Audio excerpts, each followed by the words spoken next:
Namaskar and good afternoon. Kali যেতিয়া inaugural sessionৰ সময়ত আমাৰ বিষয়ে পৰিচয় দিয়া হৈছে কিন্তু অলপটো এই দুটা দিনত দুই তিনটা সেশনত অলপ কথা কোৱাৰ পিছত মোক কোনোবাই even if it is not said expressly যদি মোক কোনোবাই প্ৰকাশ্যে নকয়ও অন্তত আপোনালোক প্ৰত্যেকৰে মনত এটা ধাৰণা আছে মলক অদ্ভুত প্ৰকৃতিৰ মানুহ যেন লাগিছে হয়তো মোক হয়নে যিবোৰ কথা বাৰ্তা কৈছো অলপ সাধাৰণ যেন খাই খুটিৰ লগত নাথাকা অলপ অদ্ভুত প্ৰকৃতিৰ মানুহ যেন লাগিছে হয়তো হয়নে গতিকে মই যিটো ফৰ্মেল পৰিচয় আছিল ফৰ্মেল পৰিচয়ৰ উপৰি মই ভাবো যে কেইটামান কথা মোৰ নিজৰ বিষয়ে কৈ লোৱাটো মই উচিত বুলি মই ভাবো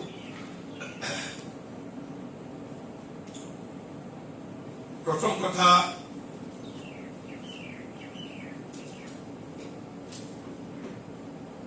আপোনালোক প্ৰত্যেকৰে মাতৃ এগৰাকী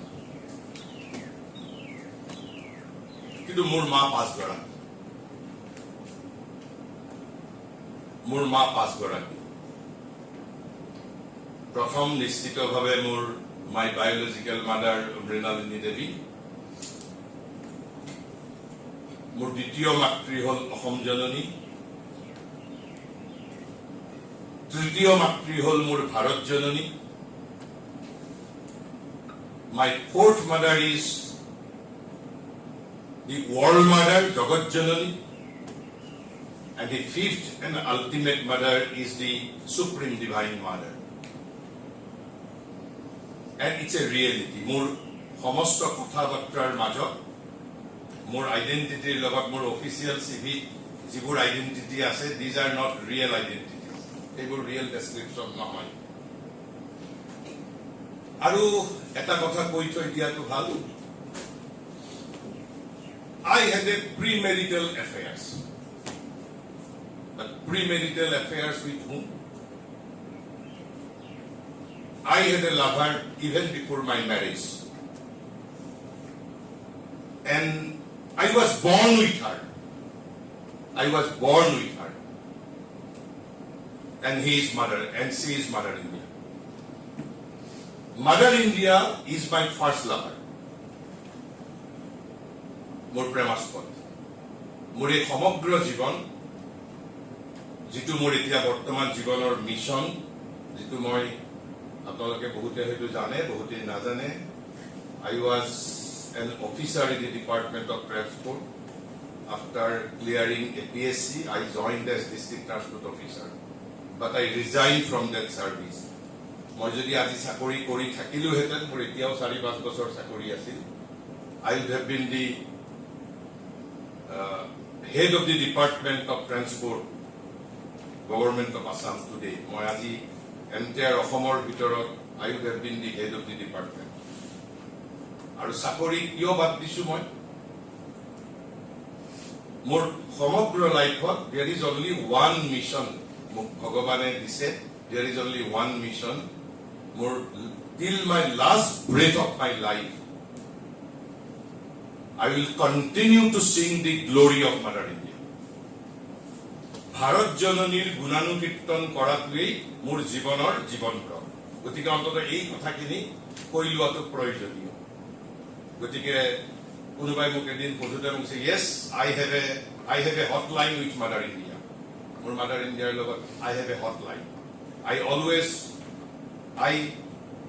মই সদায় মই ভাৰত মাতাৰ লগত কথা পাতো ভাৰত মাতা within my heart আৰু this life at least মানে present life is devoted to Mother India মোক আজি অলপ দিন আগতে এজন বাহিৰৰ পৰা কোনোবা ইউনিভাৰ্চিটিত এজন স্পিকাৰ আহিব মাজতে তেওঁ এনেকুৱা কিবা এটা প্ৰগ্ৰেমত মাজতে এদিন গেপ আছে মোক আন এজনে ক'লে যে তেওঁক মই গুৱাহাটীৰ কিছু মন্দিৰ দেখুৱাব লাগে অৱশ্য বোলে মোৰ বাবে সম্ভৱ নহয় কাৰণ মোৰ নিজৰে মোৰ কি কয় বক্তৃতাবোৰ মোৰ যিবোৰ মই প্ৰিপেয়াৰ কৰিব লাগে লেকচাৰ দিবলৈ যাব লাগে আৰু যেতিয়া মোৰ বক্তৃতা নাথাকে মই মোৰ নিজৰ পঢ়াৰ ৰুমৰ ভিতৰতে থাকো এনি টাইম 24 আৱাৰ্ছ যেতিয়া টোপনি লাগে শুব যাওঁ খাব যাওঁ otherwise মই মোৰ পঢ়াৰ ৰুমৰ ভিতৰতে থাকো কিন্তু লগতে আৰু এটা কথা কৈছো যে মোক মাদাৰ ইণ্ডিয়াই কাৰো টুৰিষ্ট গাইড হ'বৰ বাবে মানা কৰিছে this life is only for her this life is only for her মোক টুৰিষ্ট গাইড হ'বৰ বাবে মোক মাদাৰ ইণ্ডিয়াই অন্তত এই জীৱনত মোক মানা ইয়েছ মোৰ নিজৰ মোৰ বায়োলজিকেল মাদাৰৰ বাহিৰে মই কাৰো হৈ পেলাই টুৰিষ্ট গাইড হৈ মই সময় নষ্ট কৰিব নোৱাৰিম আৰু আই এম ভেৰি মই কৈছো যিখিনি মই কথা কৈছো এইখিনি হোৱাট এভাৰ মই ৱৰ্ডছত কৈছো it is really so you may like me you may dislike me you may like me you may dislike me আৰু এটা যে মই কৈছো যে I was born with my lover I was also born with Vivekananda. মই নাজানো কিয় ভাৰত আৰু বিবেকানন্দ এই দুইটা বস্তুৰ প্ৰতি এটা যিটো অহৈতুকী প্ৰেম বুলি যে কয় এটা অহৈতুকী আকৰ্ষণ মই নাজানো কি কাৰণে নে এইটো কিবা ৰিবাৰ্থৰ কানেকশ্যন আছে মই নাজানো আৰু in my adolescence in my youth মই দেউতাৰ পৰা এই দুটা ক্ষেত্ৰতে মই যথেষ্ট আনকনচিয়াছলি মই দেউতাৰ পৰা ইনস্পিৰেশ্যন পাইছো আৰু পৰিণত অৱস্থাত ধৰক মোক ভাৰত মায়ে নিজেই লিড কৰি লৈ গৈছে মই আৰম্ভ কৰিছো এতিয়াৰ যিটো আমি আলোচনা কৰিম it's a never ending section never ending area infinite area the contemporary and universal relevance of IPS সমসাময়িক আৰু সাৰ্বজনীন প্ৰাসংগিকতা অৰ্থাৎ আমাৰ বাবে কি প্ৰয়োজনীয়তা আছে আৰু সমগ্ৰ পৃথিৱীৰ বাবে ইণ্ডিয়ান নলেজ সিস্টেমৰ কিবা প্ৰয়োজন আছে নেকি পৃথিৱীৰ বাবে কিবা প্ৰয়োজন আছে নেকি নে it is only for us or is it only an intellectual luxury এটা বিলাসিতা নেকি অকল এই বিষয়ে যে আলোচনা কৰিছো what is its relevance contemporary and universal relevance মই বাৰু গ্ৰুপত এই বিষয়ে মই 2-3 জায়গাত মই লেকচাৰ দিছো মই তাৰে দিয়া মোৰ লেকচাৰৰ লিংকটো মই গ্ৰুপত শ্বেয়াৰ কৰি দিম ইয়াত যিখিনি কথা নহ'ব কাৰণ প্ৰত্যেকটো লেকচাৰত অলপ বেলেগ বেলেগ কথা কোৱা যায় মাজে মাজে কাৰণ সময়ৰ কথা থাকে বা কিবা থাকে তেনেকুৱা ধৰণৰ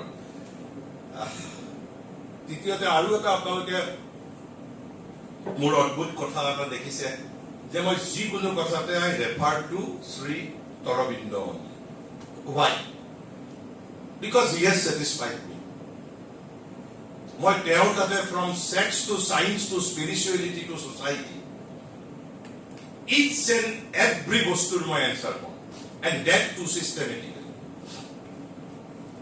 পৃথিৱীত তেওঁৰ দৰে গৈ সকলোবোৰ বস্তু ইমান কোনেও টেক আপ কৰা নাই not even Plato not even Aristotle not even Socrates তেওঁলোকে লাইফৰ এটা সেগমেন্টৰ ওপৰত কথা কৈছে হয় তেওঁলোকৰ কথাৰ মাজতো ট্ৰুথ আছে মই নাই বুলি নকওঁ I am also guided by many but my main source of my thought মই জোৰ পৰা চিন্তা গ্ৰহণ কৰো বা মই মোৰ নিজৰ কনসিয়াসনেস মডিফাই কৰো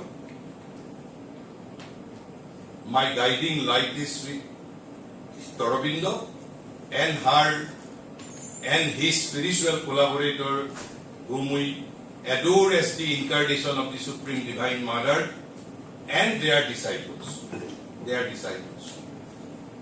মই তেতিয়া ধৰক আবানিতা কলিতা বাইদেৱে আপোনালোকক জেক্স ডেলৰৰ কথা কৈছিল কি কৈছিলে তেতিয়া দি 4 পিলাৰ্ছৰ কথা কৈছে এডুকেশ্যনৰ 4 পিলাৰ্ছ মই এটা কিয় শ্ৰী অৰবিন্দক মই কোট কৰো you will be surprised is a 4 pillars of education 1996 or it is an UNESCO document policy document on education but it is the second document and the final document or the last document first document was published by UNESCO in the year 1972 under the chairmanship of Edgar Farr and the title was learning to be and in 1996 learning to be has been made one of the pillars of education and the title became treasured learning, the treasured within. যেটো ভাৰতবৰ্ষই last 10,000 ইয়াৰ্ছৰ পৰা কৰি আহিছে 10,000 বছৰ আগৰ পৰা that all knowledge is within you, all knowledge, chemistry, physics, mathematics, biology. যেটা আপোনালোকৰ মনত আচৰিত হৈছে তেনেহ'লে আমি তো টেক্সট বুক পঢ়ো, এনসাইক্লোপিডিয়া পঢ়ো, লাইব্ৰেৰী, কম্পিউটাৰ, ইনফৰমেশ্যন চাই, these are all support mechanisms. Knowledge comes from within, understanding is from within. Knowledge is not to be acquired from market. Knowledge is to be evoked from within. Knowledge is not an outside-inside process. Knowledge is an inside-outside process. What is inside, that has to be manifested. কিন্তু মই এই কথাখিনি কিয় কৈছো? মই শ্ৰী অৰবিন্দৰ কথা কৈ কিয় কৈছো? 1996 চেয়াৰমেন কোন আছিল? জেক্স ডেলর। আপোনালোকে নেটত চালে পাব, এইটো নেটত চালেই পাব। 12জনীয়া 13জনীয়া কমিটি আছিল। এই কমিটিখন প্ৰিপেয়াৰ কৰাৰ কাৰণে 10 to 12 মেম্বাৰ্স কমিটি আছে। And among them there was an Indian. Jacques Delors committee, there was an Indian. Who was he or who is he? Because he is still living. He is still living. আর তেওঁৰ নাম আপোনালোকৰ হয়তো বহুতেই শুনিছে। He is Dr. Karan Singh. He is Dr. Karan Singh. He is not medical doctor. He is PhD doctorate. He is Dr. Karan Singh. But doctorate on what topic? Doctorate on the nationalism of Sri Aurobindo. He is an ordained Sri Aurobindo devotee. Dr. Karan Singh is an ordained Sri Aurobindo devotee. And his PhD thesis, the very thesis is on prophet of nationalism of Sri Aurobindo.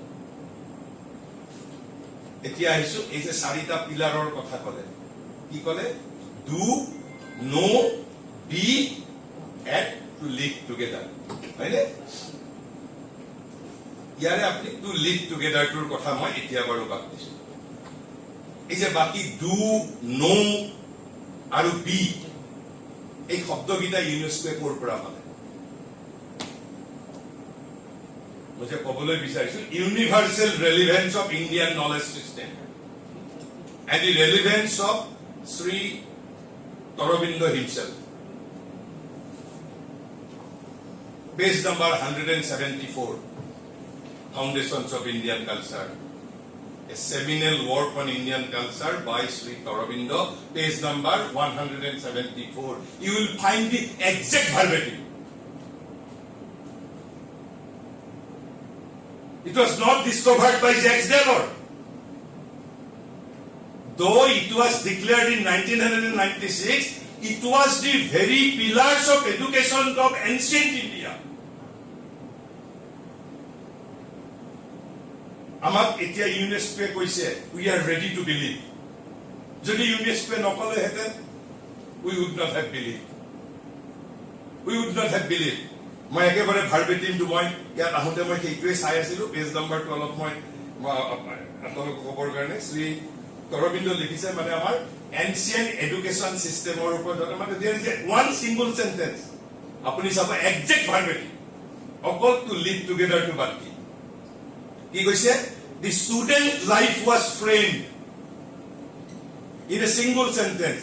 The student life was framed to lay the groundwork of what the man had to know, do and be. It is the exact verbatim. Jacques Delors has taken, because there was I have given you the clue, because there was a Sri Aurobindo devotee in the committee. Eto mor bahira to belage na jane moi fortunately or unfortunately ei kitabkhon moi অসমীয়ালৈ translation কৰিছো। Exact verbatim etia apnaloke এই যে মই কৈছো the relevance of Indian knowledge system কেনেকে westerner বিলাকে আমাৰ বস্তুখিনি লৈ গৈ ৰিপেকেজিং কৰি again being sold to us. Why?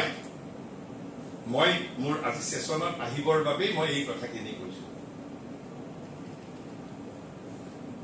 আপোনালোকে যদি কমাৰ্চ ডিপাৰ্টমেন্টৰ আছে বা মেনেজমেন্টৰ যদি কোনোবা আছে মই আজি সেইটো ডিসকাশন নকৰো খালি মই আপোনাক কলো আমাৰ ইণ্ডিয়ান লিটাৰেচাৰত এটা ফৰ্ম অফ লিটাৰেচাৰ আছে যেটো কোৱা হয় সুভাষিত বুলি সুভাষিতবোৰ কি চাৰিটামান শাৰীৰ এটা এটা কমপ্লিট এটা ক্ৰিয়েচন যেনেকৈ আমাৰ এতিয়া অনুগল্প বুলি কয় বা চুটি গল্প বুলি কয় শৰ্ট ষ্টৰিজ পয়েট্ৰি তেনেকৈ সুভাষিত বুলি মানে এইটো আৰু সেই চাৰিটা শাৰীতে এটা কমপ্লিট বস্তু তাৰ আৰু বেলেগৰ লগত ৰিলেট এইটো মানে এক্সাৰ্পছ নহয় it is in complete in itself কৰবাত হয়তো সেইটো থটছ এণ্ড এই এফৰিজিম বুলিও ক'ব পাৰে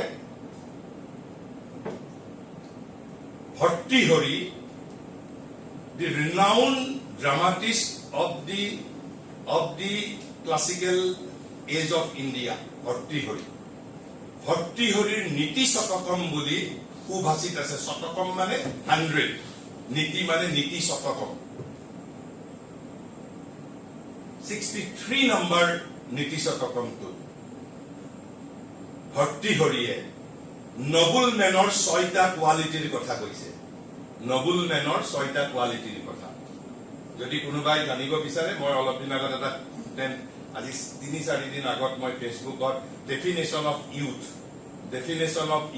কান ডেফিনেশন অফ ইউথৰ লগত ক্লোজলি কানেক্টেড দি লিডাৰশিপ কোৱালিটিজ তাত ভৰ্তৃহৰিয়ে কেৱল কৈছে যে এই 6টা গুণ নবুল মেনৰ কোৱালিটি কিন্তু আসলতে নবুল মেনৰ কোৱালিটি মানে লিডাৰশিপ কোৱালিটিৰ কথা কৈছে নেতৃত্বৰ গুণ আৰু মই আপোনালোকক চ্যালেঞ্জ দি কৈছো হাৰ্ভাৰ্ডৰ পৰা প্ৰকাশিত হোৱা কিতাপ কেম্ব্ৰিজৰ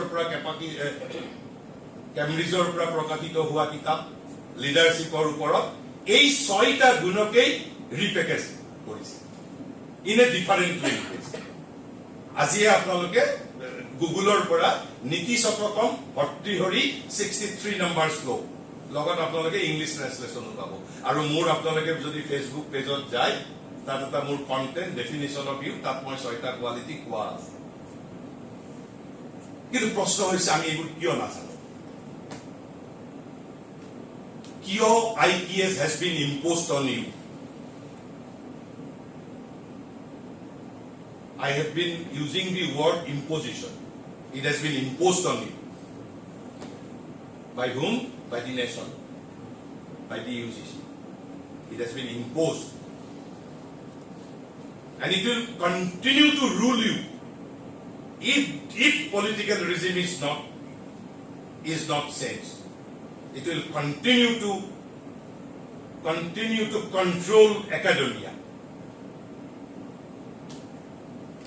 kiyo nazano number 1 number 2 aru eta kotha it's a very unpleasant thing and it will surely antagonize all of you for that matter all educated section of this universe ami jehokol shikkito borgo asu prithibi we are a very selfish kind of group okol bharat borokot nohoy সমগ্ৰ দেশতে যেটো educated sections আছে basically they are selfish kind of people basically fundamentally jodi if I am assured with a job I will not think anything else I will not think anything else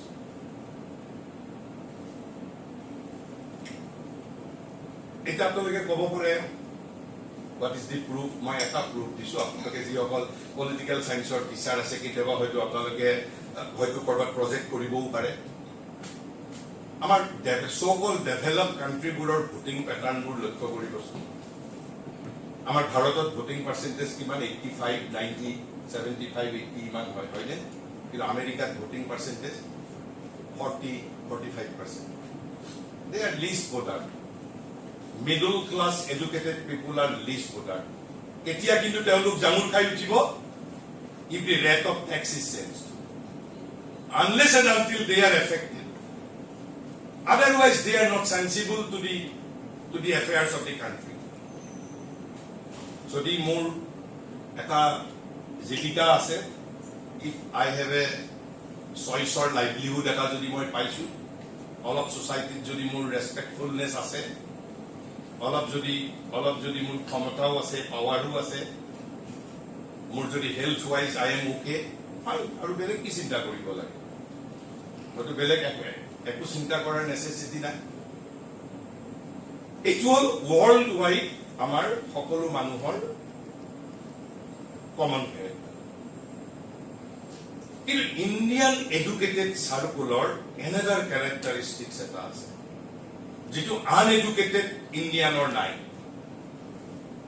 তাৰ মাজত exception আছে মই exception I will not rule out.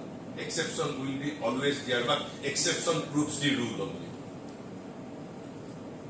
Hey, characteristics to be majority of our educated sections are alienated from their own culture. Whether you will agree to me or not, I do not know. But uneducated Indians are not alienated from the root. Educated Indian, and that is why UGC is trying to deliberately impose IPS only on educated section, and that is why they are imposing on colleges and universities only. কোনো popular মাস এডুকেশনৰ বাবে মাস ক্যাম্পেইনিংৰ কাৰণে ব্যৱস্থা কৰা হোৱা নাই because uneducated Indians are still very much attached to their own culture. আমি যদি এটা এডুকেটেড মানুহ ইয়াৰ মাজতে যদি আমি ৰামায়ণ মহাভাৰতৰ দুই এটা ক্যাৰেক্টাৰৰ কথাও সুধো হয়তো আমি ক'ব নোৱাৰিম কিন্তু আপনি গাঁৱলৈ যাওক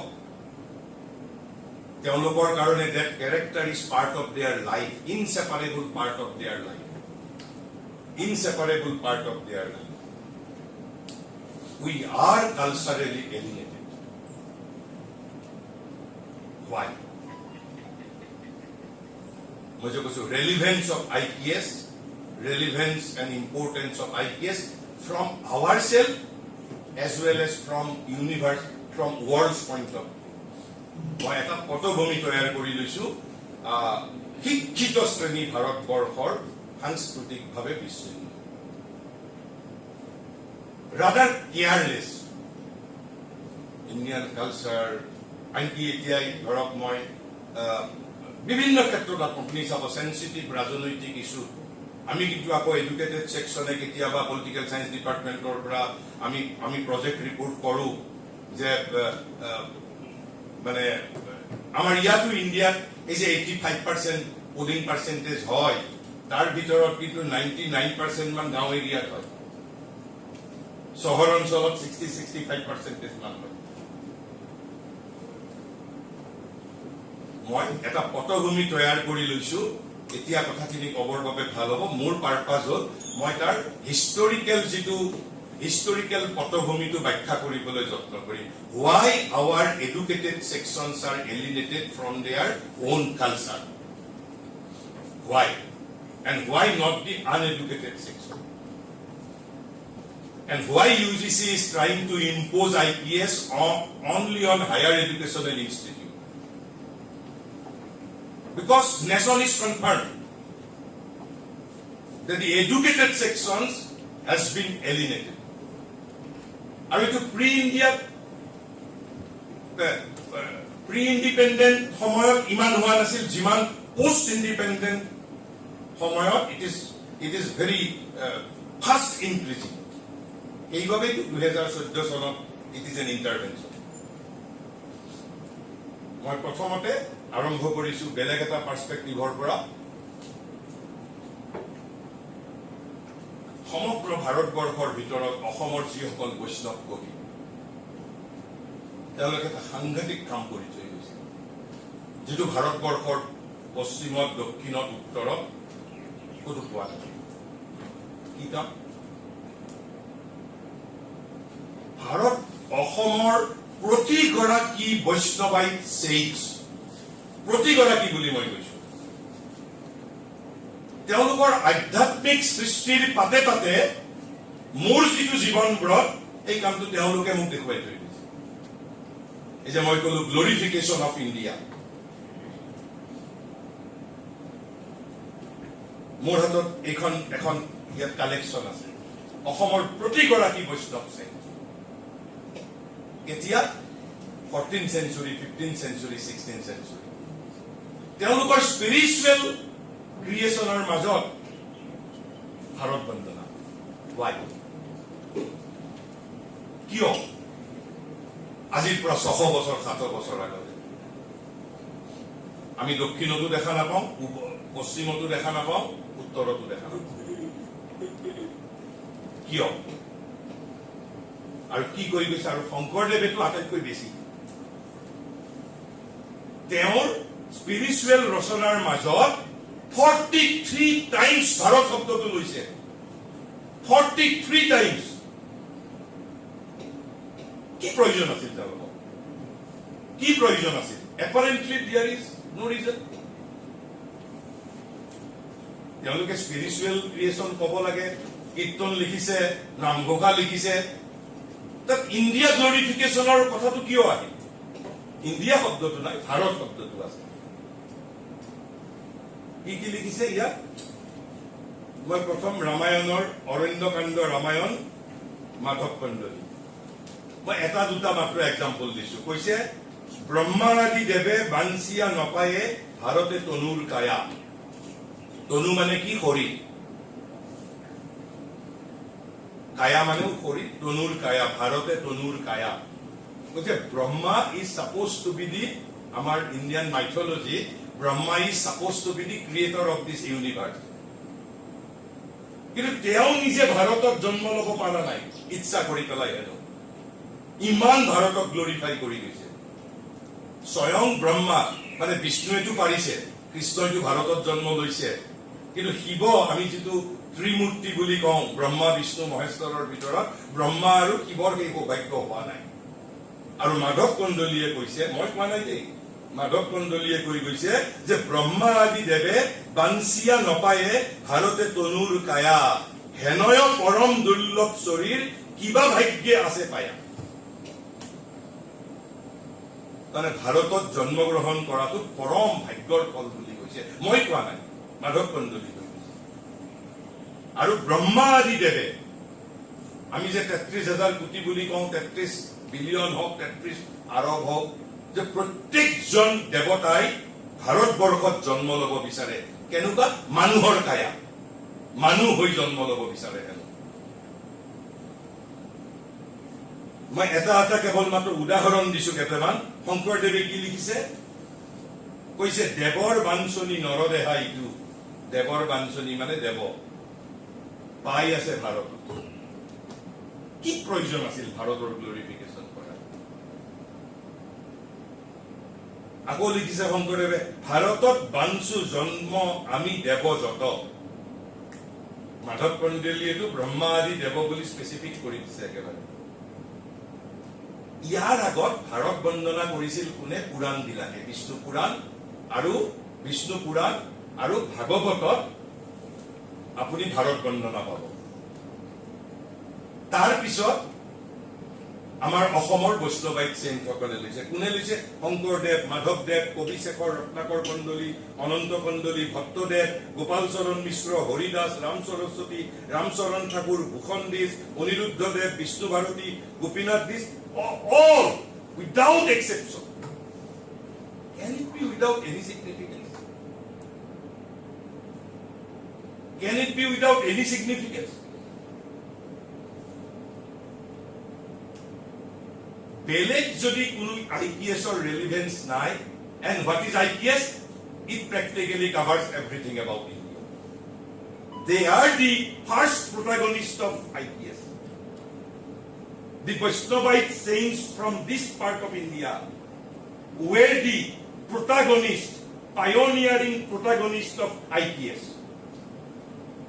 আজি যেটো কাম মই কৰি আছো বা আন বহুতে মূলদৰে কৰি আছে এই কামটো অসমৰ বৈষ্ণৱাই চেইন্ট সকলে কৰিছে গতিকে মাই ফাৰ্স্ট আৰ্গুমেন্ট যদি আন কোনো ৰেলেভেন্স নাই to decode the significance behind this glorification can it is without exception যদি এজনে কৰিলে হেতেন ঠিক আছে এটা এক্সেপশন বুলি আমি বাদ দিলো almost all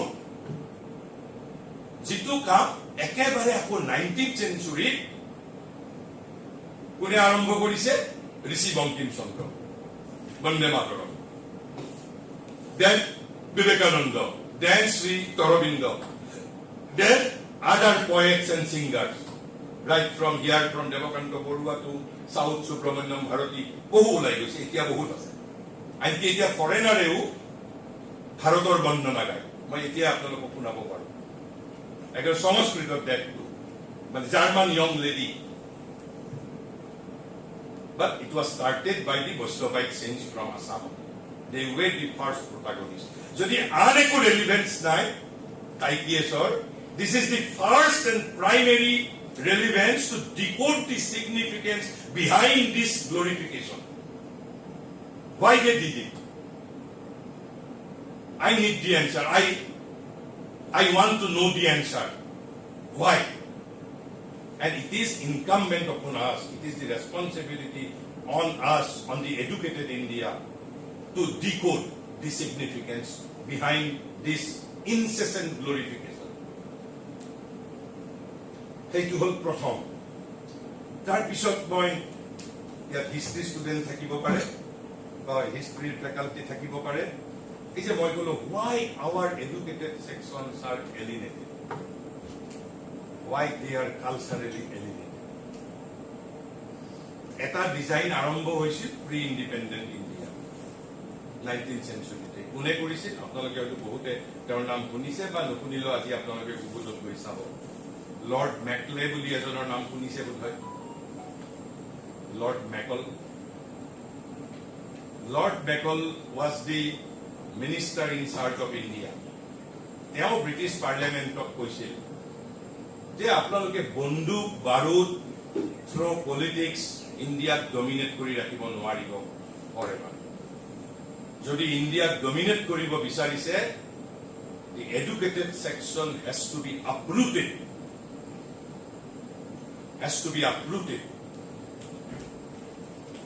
কিন্তু তেওঁৰ ডিজাইন ইমান সাকসেসফুল নহল যদিও এটা সময়ত সাকসেসফুল হৈছিল আপোনালোকে আৰু এটা আমাৰ হিষ্ট্ৰী ফ্ৰীডম ষ্ট্ৰাগলৰ হিষ্ট্ৰী জানিব পাৰিব বেংগলত এটা মুভমেন্ট আৰম্ভ হৈছিল মুভমেন্টটো কি বুলি কৈছিল young India movement Young India movement, what was the purpose? To become an ordained European. মই কেৱল আপোনালোকক এটা ক্লু দিছো যে আমি কিমান আমাৰ ফ্ৰীডম ষ্ট্ৰাগলৰ এই কথাবোৰ নাজানো আমি প্ৰথমতে এটা সময়ত একেবাৰে 100% so that we can become European তাৰ বাবে there was a movement happened. A movement took place in Calcutta which is known as Young India movement. আপোনালোকে নেটত চালে পাব what is Young India movement. Ultimately one illiterate person rescued India and he is the in true sense he is the father of Indian nationalism. One illiterate saved India. One illiterate produced the strongest intellectuals of India. And who was he? Ramakrishna Paramahansa. Ramakrishna Paramahansa single-handedly changed whole thing. কিন্তু Ramakrishna Paramahansa was an illiterate. নিজৰ ভাষাটোও ক'ব নাজানিছিল, লিখিবও নাজানিছিল, পঢ়িবও নাজানিছিল। এজন ভাৰতৰ ইলিটাৰেটৰ ডিসাইপল বিবেকানন্দ কোট গৈ ক্ৰিয়াম্প কৰিছিল সেই সময়ৰ হাইলি এডুকেটেড সাইন্টিফিক্যালি ডেভেলপ পৃথিৱীত গৈ সেই বিষয়েও মই নাযাওঁ, কিন্তু কৈছে যে মই কেৱল মাত্ৰ কথা কৈছে কিয় আমি তাৰ কাৰণটো বিশ্লেষণ কৰিব গৈছো, and that is the relevance of Indian knowledge system from our point of view. কৈছে when two cultures meet on unequal military terms. This is an excerpt I have taken from the writing of one of the living sage of post-independent India, and he is called Ramswarup. It is from an article published in Indian Express in the year 1984. I had gone through when I was a student of 12th standard. The title of the article was Cultural Self-Alienation Among Hindus and Some Remedial Measures. Ramswarup, he is perhaps still living, but perhaps fully koisu, and more the formative mind was greatly influenced by Ramswarup and his disciple Sitaram Goel. When two cultures meet on unequal military terms, কিয় ক'লে two cultures meet on unequal military terms? ইণ্ডিয়াই দুটা major শক্তিৰ লগত যদিও বহুত বৈদেশিক শত্ৰুৱে ভাৰতবৰ্ষক আক্ৰমণ কৰিছে ডিউৰিং লাষ্ট 2000 years, তাৰ ভিতৰত দুটা মেজৰ ফ'ৰ্চ আছে। One was Islamic force, the other was Western force. When two cultures meet on unequal military terms. Why unequal military terms? Because India was militarily inferior at that point of time. To whom? To England and to the Islamic forces. Tothapito Bharatborkhoi for 5 centuries, not 1 year, 2 year, 10 year, resisted Islamic aggression from 700 AD to 1200 AD. From 712, first Islamic state in India was established in the year 1206. For a long period of 500 years, India resisted heroically. But eventually India failed, India defeated. Kiyo defeat hol?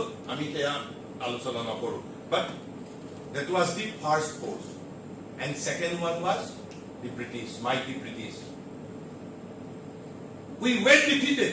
আমি পৰাজিত হৈছিলো, আমি পদানত হৈছিলো, পৰাস্ত্ৰ হৈছিলো. We were a defeated nation. That has to be admitted. এইভাবেই তো আমি আজি ৰেনেসাৰ কথা কৈছো, আমাৰ অধঃপতন হৈছে, আমাৰ ডিকেডেন্স হৈছে। কিয় ডিকেডেন্স হৈছে? এই সব বস্তুৱে IPSৰ অন্তৰ্গত বিষয়বস্তু। কৈছে as the Hindu culture meet the West and earlier made Islam, it gives rise to great problems. কাৰ বাবে? কৈছে problems of what kind? Problem of self-identity. For whom? For the defeated party. And who was the defeated party? India was the defeated party. So it gave rise to great problems of self-identity. Whether to follow the victor or whether to reassert our own self-identity.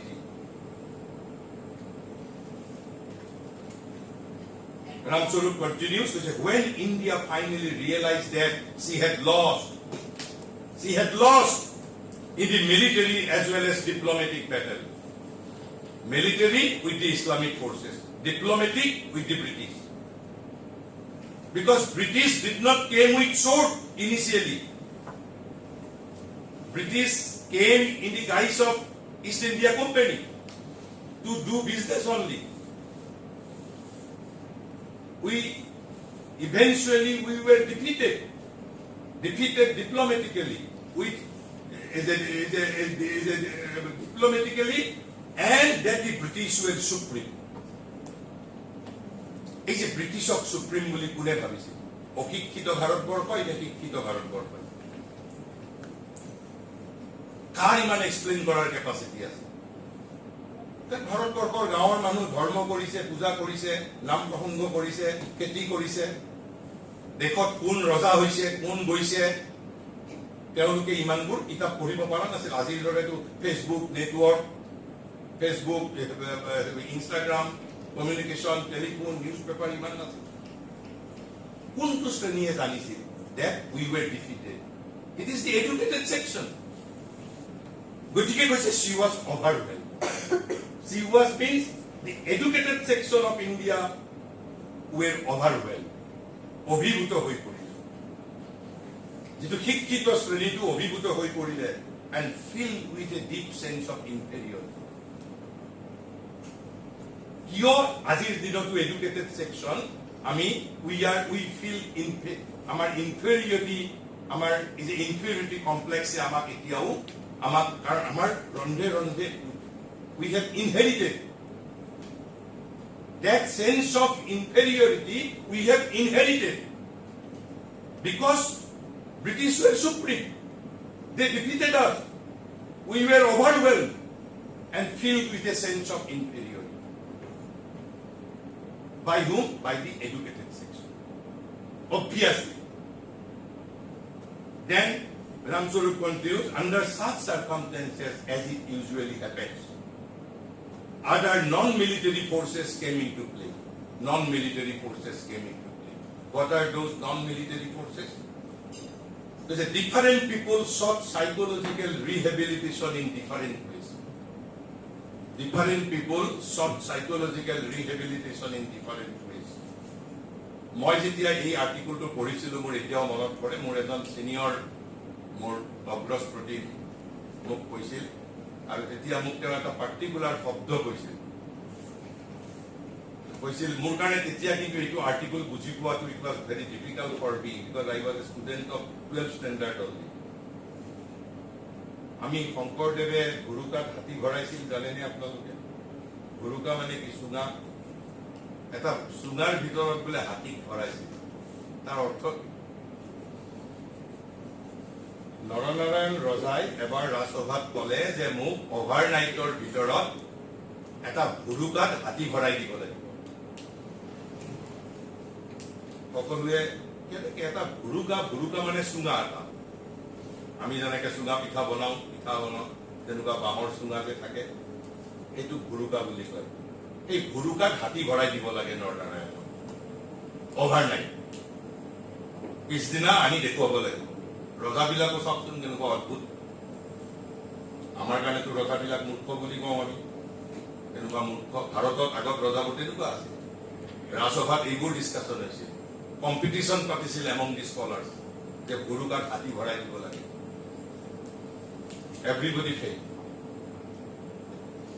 অকল Sankardev successful হৈছিল ভুৰুকাত হাতী ভৰা। কি কৰিছিল শংকৰদেৱে? এক ৰাতিৰ ভিতৰত তেওঁ গুণমালাখন ৰচনা কৰিছিল। Gunamala is the substance of Bhagavata Purana. It was symbol. ভুৰুকাত হাতী ভৰোৱা মানে তেওঁ এক ৰাতিৰ ভিতৰত গুণমালাখন লিখি পিছদিনা নৰনাৰায়ণ ৰজাক গৈ গুণমালাখন দিছে। দিছ ইজ দি ভুৰুকাত হাতী ভৰোৱা। অৰ্থাৎ মই যদি গোটেই এখন 100 পেজৰ কথা যদি ইন এ ছিংগল চেণ্টেন্স ক'ব পাৰো, গতিকে মোক এই আৰ্টিকলটো পঢ়িবৰ সময়ত যিজনে মোক দিছিল দেখুৱাই কৈছে যে এইটো ভুৰুকাত হাতী ভৰোৱা। তই যদি এই আৰ্টিকলটো গ্ৰেপছ কৰিব পাৰ, মোটামুটি you will have an idea of everything about India. মই কথা প্ৰসংগত গলো, কৈছে different people sought psychological rehabilitation in different ways. Some retired into their cell and became apathetic. যি হৈ থাকে দেখোন, ৰিটায়াৰ্ড ইনটু দেয়াৰ চেল। শামুক যেনেকে খোলাৰ ভিতৰত সোমাই যায়, নিজৰ ঘৰৰ ভিতৰত সোমাই গ'ল, দেশত যি হৈ আছে হৈ থাকক, কোন ইষ্ট ইণ্ডিয়া কোম্পানী কোনে শাসন কৰিছে। Different people sought psychological rehabilitation in different ways. Some retired into their cell and become apathetic. A majority made the situation by self-repudiation and wholesale imitation. Majority. And this majority belongs to educated section. Wholesale imitation বুলি কৈছে পাইকাৰী হাৰত অনুকৰণ wholesale imitation and self repudiation repudiate কৰা মানে to negate self repudiation and wholesale imitation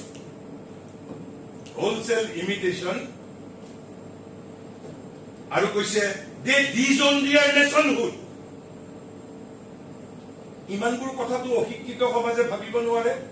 So it is definitely referred to educated section. Because they disown their nationhood and their culture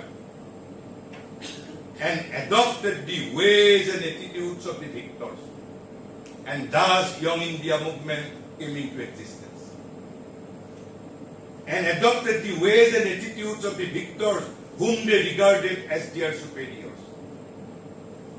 They set their self-respect through self-alienation. Through self-alienation, they set their self-respect. This is the non-military forces coming into play. Tarpisot কৈছে the politics of self-alienation. This self-alienation was an important component of the intellectual ferment. মানে যেটো মানসিক আলোড়ন কৈছিল that followed the British conquest of India. ব্ৰিটিছে ভাৰতবৰ্ষক বিজয় কৰাৰ পিছতেই যেটো বৌদ্ধিক আমি আজিকালিৰ যুগত নেৰেটিভ বুলি যেটো আমি কওঁ প্ৰকাৰলে narrative. What was this cultural self-alienation of the elites. That was the first consequence that followed the British conquest of India. It was very pervasive. It was very pervasive. And attacked all strata of the society, including illiterate, because illiterate always follows literate. সেইভাবে মই ঠিক section নাম্বাৰটো পাহৰিলো মই বাৰে বাৰে আৰু গীতাও এটা অদ্ভুত বস্তু গীতায়ো সব প্ৰশ্নৰ উত্তৰ দি থাকিব বুজে সব প্ৰশ্নৰে উত্তৰ পোৱা যায় গীতাৰ মাজত কি অদ্ভুত বস্তু সাত শ্লোকৰ মাজত গীতাত শ্ৰীকৃষ্ণ অৰ্জুনক কৈছে গোপাই তুমি যুদ্ধ কৰিব খোজা নাই কিন্তু তুমিতো সমাজৰ শ্ৰেষ্ঠ পুৰুষ বোধহয় 3 নম্বৰ অধ্যায়ৰ 21 নম্বৰ শ্লোকটোত কৈছে বোলে তুমিতো শ্ৰেষ্ঠ পুৰুষ জগতৰ তুমি যদি যুদ্ধ নকৰো বুলি কোৱা you will be followed by ordinary people so you have to fight. অৰ্জুনক বুজাওতে একেবাৰে প্ৰথমতেই ব্ৰহ্মণৰ কথা কোৱা নাই একেবাৰে from ground levelৰ পৰা gradually he was being elevated. Their consciousness to elevate kori এইখন এখন আপোনালোকৰ পেডাগজিৰ কাৰণে এডুকেশন ডিপাৰ্টমেন্টে কেতিয়াও নকয় আসলতে যেটো এডুকেশনাল পেডাগজিৰ কাৰণে যিজন কৃষ্ণই সেকেন্ড চেপ্টাৰত কৈছে কৃষ্ণ মই যুদ্ধ নকৰো ধনুচনু পেলাই মাটিত পৰি গৈছে ডিপ্ৰেছন আৰু আপোনালোক আমি কোনো এইটো ক্লেইম কৰি লাভ নাই আমাৰ প্ৰত্যেকৰে জীৱনত দুখ আছে ট্ৰেজেডি আছে ক্ৰাইসিস আছে কিন্তু অৰ্জুনে যেটো ক্ৰাইসিস ফেস কৰিছিলে সেই ক্ৰাইসিস পৃথিৱী till 27th May 2025 nobody faced. তেওঁ নিজৰ অমোহি হাজাৰক হত্যা কৰাৰ দায়িত্ব was it a simple crisis? আৰু সেই ডিপ্ৰেসড মানুহক শ্ৰীকৃষ্ণই উৎসাহিত কৰি লাষ্ট অধ্যায়ত কৈছে স্মৃতিৰ লব্ধা কৈছে এতিয়া মোৰ সকলো স্মৃতি ঘূৰি আহিছে তুমি মোক এতিয়া যি কাম কৰিবলৈ দিয়া মই তাকে কৰিম how it became possible আপোনালোকে বেলেগ নালাগে মই ইণ্ডিয়ান পেডাগজি যদি অকল প্ৰত্যেকটো অধ্যায়ত অৰ্জুনৰ যিকিটা কুৱেশ্যন আছিল এভৰি চেপ্টাৰত কুৱেশ্যনৰ নেচাৰ সলনি হৈ গৈ আছে এই শিক্ষা বিজ্ঞান জানো নহয় ইয়া আজিকালি সাইকিয়াট্ৰিস্টে মানুহ ডিপ্ৰেসড হলে মেডিসিন দি তত নাপায় মেডিসিন দি কি কৰে আমাৰ নাৰ্ভবোৰ ডিএক্টিভেট কৰি দিয়ে it is not treatment almost they kill us because it was very pervasive and attacked all strata of the society particularly the intellectual elites even people who eventually came to fight the British politically, eventually people who eventually came to fight the British politically, যিসকলে ব্ৰিটিছৰ বিৰুদ্ধে ৰাজনৈতিকভাৱে সংগ্ৰাম কৰিবলৈ আহিছিল, even they surrendered to them culturally. Early অৱস্থা, early stage. ঠিক আছে, ব্ৰিটিছৰ লগত ৰাজনৈতিকভাৱে বিৰোধিতা কৰিছে, but surrendering culturally to them. তাৰপিছত কৈছে, this surrender gave rise to what may be called the politics of self-alienation and fed by many sources in the post-independent India. Fed by many sources, it became increasingly more powerful. Today, it seems to dominate. So this is the first relevance. What is the first relevance? Reconnecting educated India with the roots of India. This is the first relevance. Eta relevance to moi kolu to decode the significance behind glorification of India by the Vaishnavite saints from Assam. The second relevance is by imposing IPS, nation is trying to reconnect us with our own culture, because nation is convinced we are alienated culturally. We know nothing about India. We know nothing about India, and we do not care to know about India. We do not care to know about India. That I mean, free day on independent India paইছো. Free day independent India paইছো. মোৰ ককা দেউতাই স্বাধীনতাৰ যুদ্ধ কৰিছে, ককা দেউতাৰ দেউতাকে কৰিছে। আমিতো পৰাধীনতাৰ গ্লানি সহ্য কৰিব লগা হোৱা নাছিল। আমিতো পৰাধীনতাৰ গ্লানি সহ্য কৰিব লগা নাই হোৱা। গতিকে this is the first relevance. Second relevance, to reconnect our intellectual elites, educated sections with the roots of India who are already alienated. আৰু এইভাবে হায়াৰ এডুকেশ্যনেল ইনষ্টিটিউটত এইটো আপোনালোকে অলপ ৰিচাৰ্চ কৰিবলগীয়া matter. Why UGC is imposing only on higher educational institute? Why? Because UGC is convinced educated section is still alienated. They have no relation with the roots of the country. They are fascinated, they are overwhelmed by the glory of Western culture. গতিকে এইটো হল প্ৰথম কাৰণ, এইটো দ্বিতীয় কাৰণ। তাৰপিছত আমি আৰু এটা বিশ্লেষণ কৰিব লাগিব, কিয় এইটো হৈছিল, এডুকেটেড সেকশনৰ এই অৱস্থাটো কিয় হৈছিল, এইটো বাৰু ব্যাখ্যা কৰিলো। এডুকেটেড সেকশনৰ এই অৱস্থাটো কিয় হ'ল? Was it without any reason? No, there was specific reason. আপোনালোকে মই প্ৰথমতে যেতিয়া IPS আৰম্ভ কৰোতে এই যে থ্ৰী পাৱাৰ্স অফ ইণ্ডিয়াৰ কথা মই কিয় কৈছিলো,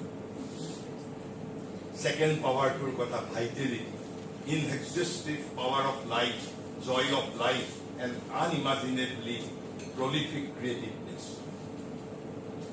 কিমান বছৰলৈকে? at least 3000 years incessantly, but we are not aware of this. সেই সময়ৰ এডুকেটেড মানুহে এই কথাখিনি জানা নাছিল কাৰণে কি হ'ল, শ্ৰী অৰবিন্দইটো ৰামস্বৰূপে অভাৰৱেলম শব্দটো ব্যৱহাৰ কৰিছে। শ্ৰী অৰবিন্দই তাতকৈও এটা টাফেষ্ট ৱৰ্ড ব্যৱহাৰ কৰিছে। কি কৈছে জানেনে? Why are a certain class of Indian still hypnotized in all fields by European culture? Why are a certain class of Indians still hypnotized in all fields by European culture, and why are we all still hypnotized by it in the field of politics? In Indian politics, there is nothing Indian. There was only one genuine political creation, and that was the Swadeshi movement of India. Swadeshi movement of India was the genuine Indian political new creation. And it was a very successful movement. Why?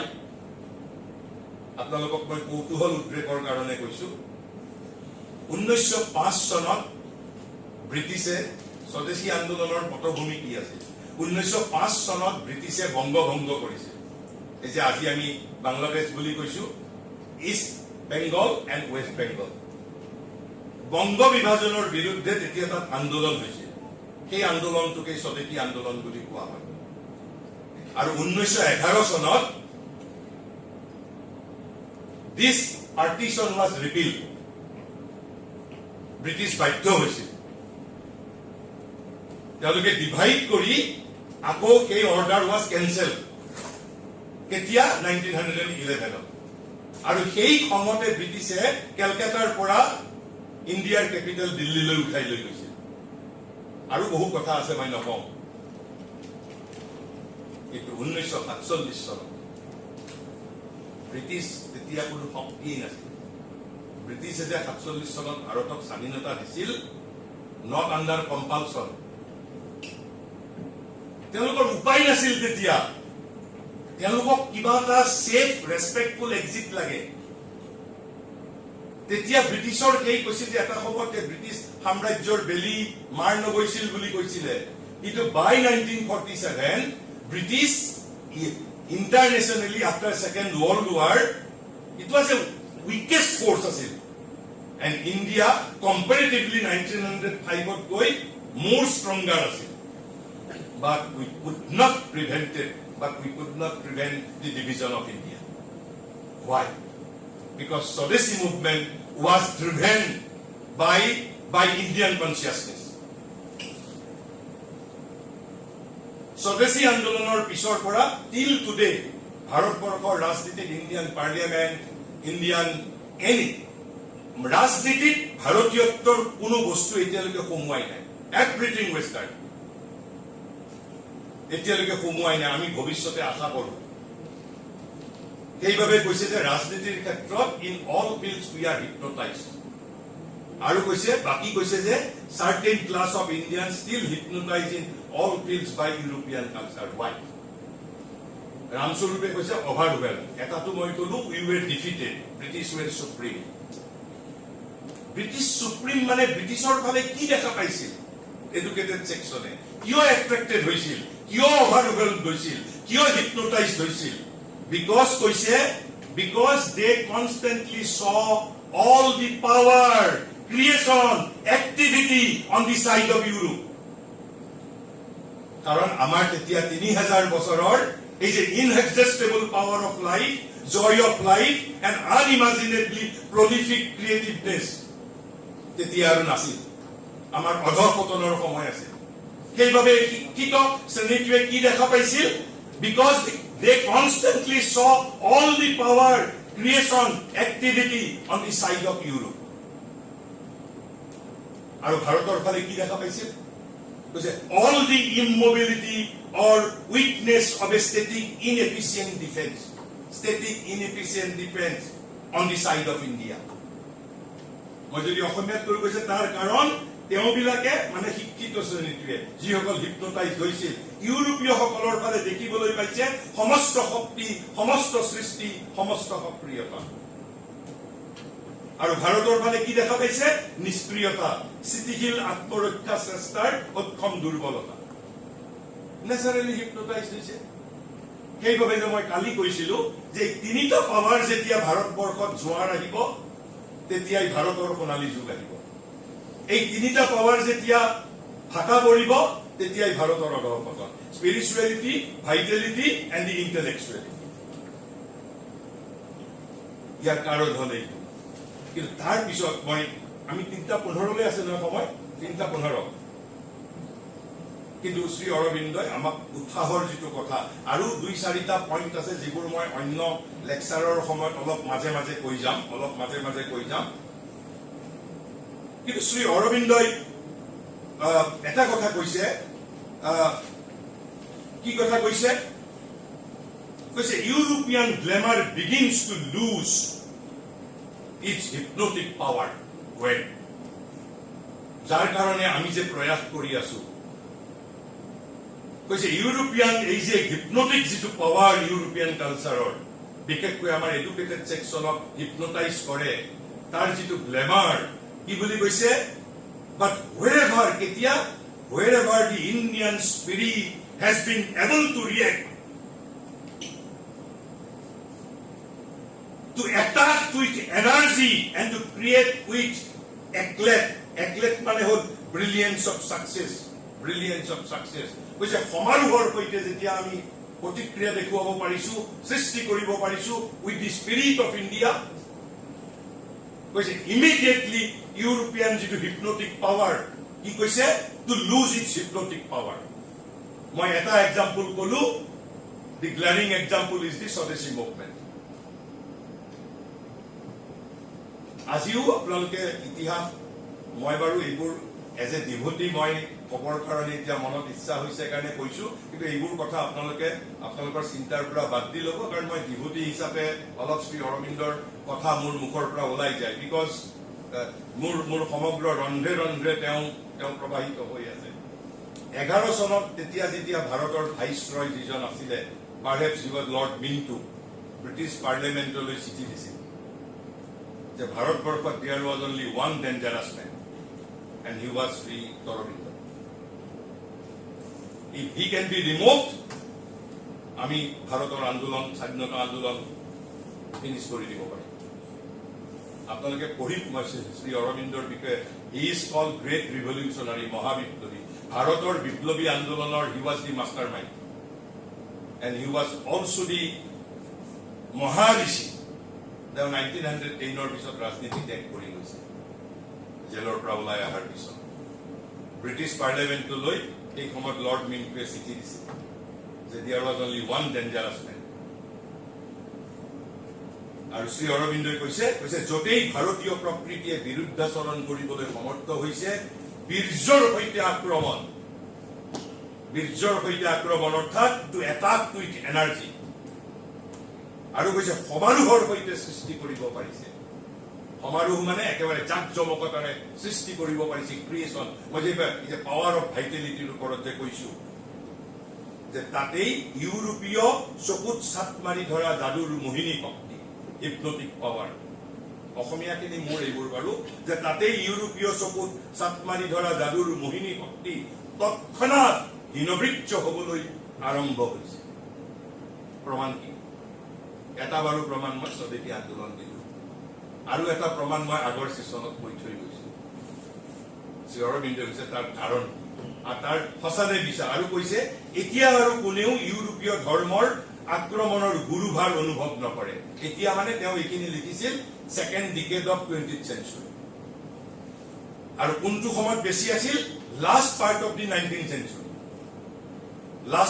19th century মানে 90s মানে 1890 1885 1880 এই যেটো situation কৈছো এই সময়ত it was very dominant কিন্তু তেওঁ যেতিয়া এখন লিখি আছে second decade of the 20th century তেতিয়া কৈছে নো ওয়ান নাও feels the weight of the religious assault from Europe which was very powerful at the outset কিয় কারণ কি because the creative activities of the Hindu revival have made Indian religion a living and evolving, a secure, triumphant and self-assertive power. কারণ হিন্দুৰ পুনৰুজ্জীৱনৰ সৃজনশীল ক্ৰিয়াৱলীয়ে ভাৰতীয় ধৰ্মক এক সজীৱ বিকাশশীল নিৰাপদ বিজয়ী আৰু আত্মপ্ৰতিষ্ঠা সমৰ্থ শক্তিত পৰিণত কৰিছে তেওঁ দুটা ঘটনাৰ কথা কৈছে যে দুটা ঘটনাই এই সময়ত সিঙ্গল হ্যান্ডেডলি পৰিস্থিতি সলনি কৰি দিছিল এটাৰ কথা মই কৈছো যে appearance of Swami Vivekananda at the Chicago religious conclave আৰু second to all the movement of theosophical society যদিও ইভেন্চুৱেলি মই সেইটো আজি আৰু আমি আলোচনা নকৰো থিওসফিক্যাল সোসাইটিৰ মুভমেন্ট ইভেন্চুৱেলি ফেইল হৈছিল পিছত এইটো এটা সেপাৰেট ইস্যু কিন্তু এট দি ভেৰি আউটসেট মূলত কি আছিলে থিওসফিক্যাল সোসাইটিৰ মুভমেন্টটো তেতিয়া আমাৰ all Indian it was an initiative mostly from the Western people, Western forward-looking people. All, including India, মানে all spiritual truth তেওঁলোকে modern way express কৰিছে. কিন্তু all বুলি কওঁতে basically India. কিন্তু তেওঁলোকে processটো জানা নাছিল. Eventually fail গৈছিল, কিন্তু initially কি আমাক বহুত কাম দিছে. আৰু সেকেন্ডটো কৈছে বিবেকানন্দৰ আত্মপ্ৰকাশ. কি কৈছে দুটা ঘটনাই এই কাৰ্যত নিজ নিজ প্ৰচন্ন শক্তিৰ চিহ্ন ৰাখি থৈ গৈছে. কৈছে but the seal was put to this work by two events, the Theosophical movement and the appearance of Swami Vivekananda at Chicago. কিয়? তাৰ কাৰণ কি? কাৰণ কৈছে দুটা ঘটনাৰ foundation was spiritual. Because this is the real genuine power of India. Without spirituality, India cannot rise. Because for these two things showed the spiritual ideas for which India stands no longer on their defense.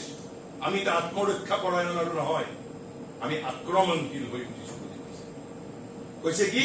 কৈছে কিয়নো যি শক্তিৰ ওপৰত ভাৰতে থিয় দিছে, এই দুটা ঘটনাই সেই আধ্যাত্মিক ভাৱধাৰাকেই প্ৰকাশ কৰিছে. এতিয়া ভাৰত মাথো আৰু আত্মৰক্ষা পৰায়ণ নহয়, ভাৰত আক্ৰমণশীল হৈ উঠিছে আৰু পাশ্চাত্যৰ জড়বাদী মনোভাৱক আক্ৰমণ কৰিব ধৰিছে. অলপ আপোনালোকে যদি ৱৰ্ল্ডৰ ফালে গতি কৰে, Russia, Germany, England, America, we are abandoning our cultures, but the Westerners, forward-looking Westerners are embracing Indian culture increasingly. The movement began right from Swami Vivekananda's time. বেলেগ নালাগে, ভাৰতবৰ্ষৰ স্বাধীনতা আন্দোলনত শ্ৰী অৰবিন্দই কৈছে যে আমি এগৰাকী নাৰী, আমি কৈছে যে ঋণ কোনোদিন আমি পৰিশোধ কৰিব নোৱাৰো. And she was not by birth Indian. She was Bhagini Nivedita. আয়াৰলেণ্ডৰ ছোৱালী আছিল, বিবেকানন্দই লৈ আনিছিল to serve Mother India. ভগিনী নিবেদিতা. নিবেদিতা নামটো দিছিল সাৰদা মাই. Why Nivedita? Nivedita means surrender, নিবেদন.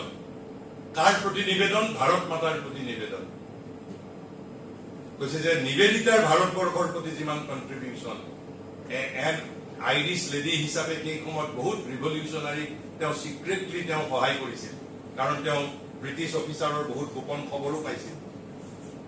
মানে কি কি কৰিছিল আমি এইবোৰৰ আমি জানিবৰ বাবে we do not care even now. কি প্ৰয়োজন আছে আমাৰ? আমি যদি মই কৈছো যে আহাৰ, নিদ্ৰা, মৈথুন, অন্ন, বস্ত্ৰ, বাসস্থান, মোৰ জীৱিকা, মোৰ অৰ্থ, মোৰ খ্যাতি আৰু মোৰ ক্ষমতা যদি এনচিউৰ হৈ আছে, মই কি কাৰণে জানিব লাগে? মোৰ যদি প্ৰমোচনৰ বাবে এইবোৰ প্ৰয়োজন নাই, তেনেহলে মোৰ জানাৰ কি প্ৰয়োজন আছে? তেনেহলে this is another relevance of Indian knowledge system. Why? With Indian knowledge system, India can rise. This is the third relevance. From universal point of view, মই এটা সাধাৰণ কথা কৈ মই শেষ কৰিছো, কিন্তু ইমান সময় নহল কাৰণে মই সাধাৰণ এটা কথা কৈ মই শেষ কৰিছো. ইয়াত যদি কোনোবা ৰাজনীতি বিজ্ঞানৰ যদি ফেকাল্টি আছে, মোক কোনোবা পলিটিকেল সায়েন্সৰ আছে, মই যদি আপোনাক সোধো what is the mission of nationalism, তেনেকুৱা কিবা চেপ্টাৰ সাবজেক্ট মেটাৰ আমাৰ ৰাজনীতি বিজ্ঞানৰ কিতাপত আছে নেকি? আছে. আচ্ছা, কিন্তু শ্ৰী অৰবিন্দই mission of Indian nationalism, why we are advocating Indian nationalism, what is our mission of Indian nationalism? The nationalism মানে কি? Nationalism মানে কেৱল স্বাভিমান নেকি? নে পলিটিক্যাল নিজৰ পাৱাৰ এক্সপ্ৰেছ কৰাটো? এটা কালেক্টিভ ইগোইজম নেকি? Collective egoism is not nationalism. We have a specific purpose of Indian nationalism, and which is in conformity with universalism. So Sri Aurobindo কৈছে তেনেহলে in a single sentence he কৈছে যদি আমাক কোনোবাই হলে what is the mission of Indian nationalism? Sri Aurobindo answers, আৰু এইবোৰ কেতিয়া কৈছে? When we were subjugated. কৈছে to recover Indian thought. To recover Indian thought means to recover Indian knowledge. To recover Indian thought. To recover Indian character. To recover Indian perceptions. To recover Indian energy. To recover Indian greatness. But then for why? Why Indian thought is to be recovered? Why Indian greatness is to be recovered? Why Indian characters should be recovered? সেইবোৰ নষ্ট হৈ গলে কি লোকসান হ'ব? হৈ যাওক নষ্ট Indian thought. আমাৰটো western thought আছে আমাৰ লগত.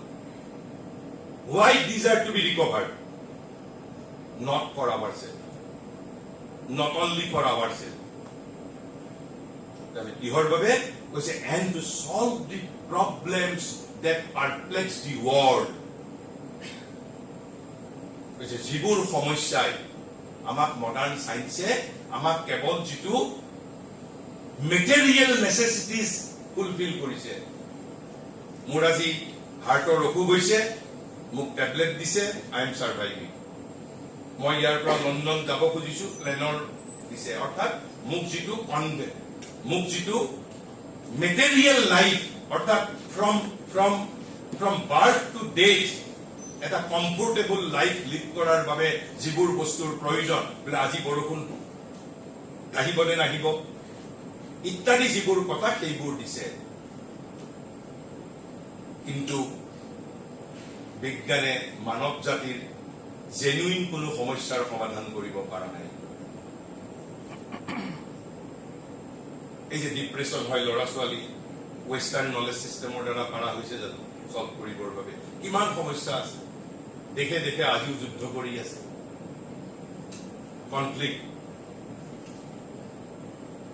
Indian knowledge system declares, কৈছে কি, to solve the problems that perplex the world in an Indian spirit. So why we want to recover Indian thought? Why we want to recover Indian character? Why we want to recover Indian perception, Indian energy, Indian greatness? Because we want to solve the problems that perplex the world at large. But we want to solve in an Indian spirit. Why Indian spirit?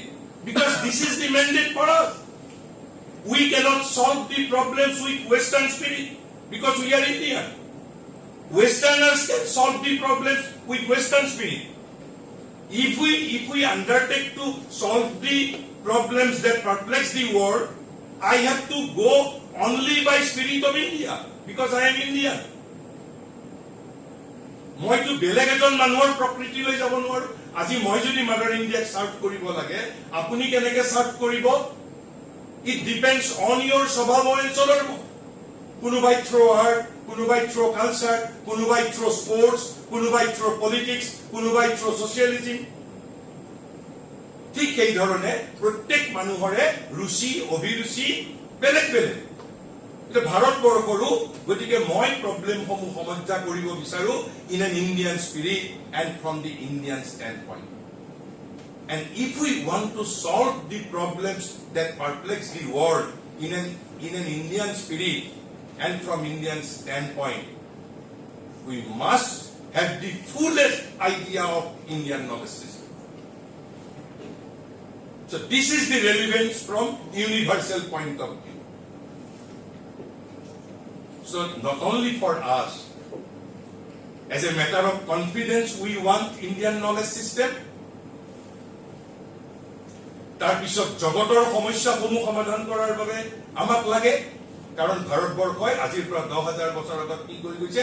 বসুধৈৱ কুটুম্বকম। কি কৈছে? শৃণ্বন্তু বিশ্বে অমৃতস্য পুত্ৰা। বেদত, উপনিষদত, গীতাত কতো ভাৰতীয় বুলি address কৰা নাই। আৰু মই আপোনালোকক মই ইয়াত পলিটিকেল সায়েন্সৰো আছে, হিষ্ট্ৰীৰো আছে, মই আৰু এটা প্ৰশ্ন সুধিছো। এই যে ভাৰতবৰ্ষত জগত জননী বুলি আমি কৈছো, ৱৰ্ল্ড মাদাৰ, পৃথিৱীত ভাৰতবৰ্ষৰ বাহিৰে কোনোবা বেলেগ দেশৰ কোনোবা মনীষীয়ে কৈছেনে the idea of world mother, idea of বসুধৈৱ কুটুম্বকম? আমি যি গ্ৰীকক লৈ পেলাই খুব আমি প্ৰাউড ফিল কৰো, আইডিয়া অফ ইউনিভাৰ্চেল মেছেজ ভাৰতবৰ্ষই যেনেকে কৈছে অমৃতাস্য পুত্ৰ বসুধৈৱ কুটুম্বকম, ইউনিভাৰ্চেল মেছেজ। বিবেকানন্দই লাষ্টত কি কৈ কৈছে জানে? কৈছে truth is my God, the universe my country.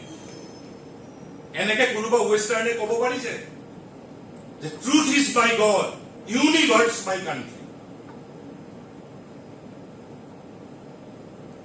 যিজন we consider him as the one of the pioneers of Indian nationalism. তেওঁ শেষত কৈ গৈছে truth is my God, universe my country. গতিকে আমি মই মোটামুটি এটা আপোনালোকক আইডিয়া দিছো যে from universe point of view and from ours point of view মই এটা কথা কৈ মই শেষ কৰিছো। বিজ্ঞানে বহু সমস্যাৰ সমাধান কৰিছে। কৈছো যে আজি এজন মৃত বেমাৰ হৈছে, কেঞ্চাৰ ট্ৰিটমেণ্ট কৰিছে, নানান ধৰণৰ ট্ৰিটমেণ্ট কৰিছে, মানুহৰ সুবিধাৰ বাবে ন সুখৰ সুবিধাৰ বহু বস্তু আমাক দিছে, যাতায়াত যোগাযোগ বহু বস্তু দিছে, কিন্তু ষ্টিল বিজ্ঞানে তিনিটা বস্তু সমাধান কৰিব পৰা নাই। কি তিনিটা বস্তু? সেই তিনিটা কৈছে এ গোল অফ লাইফ। এই যে মই জন্মৰ পৰা মৃত্যুলৈ মই যে জীৱন নিৰ্বাহ কৰি, a truest goal of life science has miserably fail to provide. মই কোৱা নাই, শ্ৰী অৰবিন্দই কৈ গৈছে যে মানুহৰ continual quest, ultimately what we are seeking subconsciously or consciously, কৈছে a goal of life, a practice of perfection and a rational yet binding law of conduct. আমাক এটা পাৰফেকশনৰ মেকানিজম লাগে so that we can perfect ourselves, because only a world, Sri Aurobindo আৰু তেওঁৰ life ডিভাইনত কৈছে, a perfected world cannot be created by man, composed of men who are themselves imperfect. এইভাবে জ্যোতিপ্ৰসাদে কৈছে ৰূপান্তৰেহে মাথো জগত ধুনীয়া কৰে। With the imperfect men we cannot hope for a perfected world, but to perfect humanity we need a practice of perfection. Science has miserably failed to provide. আকৌ তাৰ পিছত আমাক কি লাগিব? সাধাৰণ মানুহৰ কাৰণে আমাক এটা জীৱন ধাৰণৰ আচৰণ লাগিব, কণ্ডাক্ট। আমি ধৰ্মক ৰিজেক্ট কৰিছো। কিয়? Dharma is binding, but for some it appears not rational. আমাক ৰেচনেল যেন নালাগে, কিন্তু আমি কি বিচাৰো? It should be binding as well as it should be rational. But science has miserably fail to provide. এই তিনিটা বস্তু বিজ্ঞানে আমাক দিব পৰা নাই। কৈছে a goal of life, a practice of perfection and a binding law of conduct which is at once rational. আৰু ভাৰতবৰ্ষই, মই আজি আলোচনা নকৰো, আপোনালোকৰ মাজত কৌতূহল থাকক, এই তিনিটা বস্তুৰে এগেইনষ্টত India has the answer. You may accept it, you may throw it away, but India has the মইতো গোল অফ লাইফ কৈছোৱেই, অসতু মা সদ্গময় তমসু মা জ্যোতিৰ্গময় মৃত্যুৰ মা অমৃতম গময় is the goal of life. We may need 5,000 rebirths, আহি থাকিম, পারফেকশন কৰি থাকিম, আৰু কৰি থাকি আমি এটা সময়ত we will one day become Narayan after 1 lakh years. যেনেকে মেটাৰৰ পৰা এদিন প্লেন্ট ইভলভ হৈছে, যেনেকে প্লেন্টৰ পৰা এনিমেল ইভলভ হৈছে, যেনেকে এনিমেলৰ পৰা মেন ইভলভ হৈছে, তেনেহলে মেনৰ পিছত why superman will not evolve? আপুনি ৰেচনেলি কথাটো চিন্তা কৰক, নে আমাৰ যিটো ইভলিউশন ষ্টপছ নেকি নাও? Because property cannot be satisfied with an imperfect evolution, because mental consciousness is not a perfect consciousness. Nature cannot be satisfied with an imperfect things. মই সেই বিষয়ে আজি ক'বলৈ নাযাওঁ সো মই আপোনালোকৰ মাজত কেৱল হোপটো যদি মেটাৰৰ পৰা আমাৰ যদি পৃথিৱীৰ ইতিহাস যদি চাওঁ from matter to plant to animal to man, then what is after man? Is it not Godhead? Is it not Superman? Is it not something greater than mind? It has to be something greater than mind. And that greater than mind, the thing greater than mind, must be within us.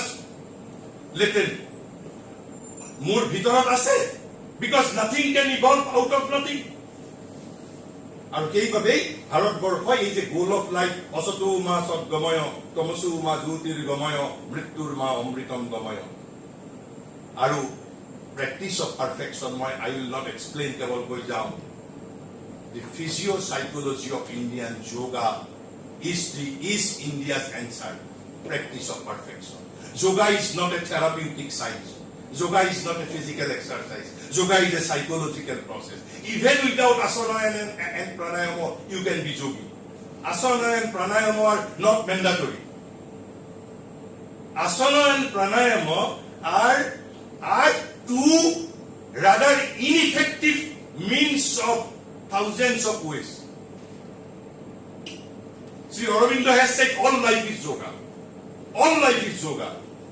Right now we are doing yoga only. We are doing yoga only. It is only hatha yoga. There are so many types of yogas. Hatha yoga, Ashtanga yoga, Dhyan yoga, Bhakti yoga, Karma yoga. So yoga is the method, a methodized approach towards perfection. And what is the rational yet binding law of conduct? মই যেটো অলপ আগতে যেটো কলো যে India can solve the world's problem in an Indian spirit and from Indian standpoint. That is to say, if I am to serve Mother India, I can serve Mother India with my own Swabhava and Swadharma, with my own Prakriti. And it is prescribed by none other than Gita, Swabhava and Swadharma. Law of being and the law of your nature. Swadharma means law of nature. So, Gita prescribe korise apuni ki kaam koribo. It cannot be dictated by Shastra. Gita says it has to be dictated by your law of your being and law of your nature. This is the freedom Gita has given to you. Eibabe koise dharma, rational yet binding law of conduct. Dharma. তাৰপিছত within ব্ৰেকেটত লিখিছে স্বভাৱ নিয়তম কৰ্ম. দি কৰ্ম regulated by your স্বভাৱ, not by a formal religion. মই কেৱল এইফালৰ পৰা ক'লো, but India has the answer. You may accept it, you may throw it away. With this, let me conclude here. Thank you.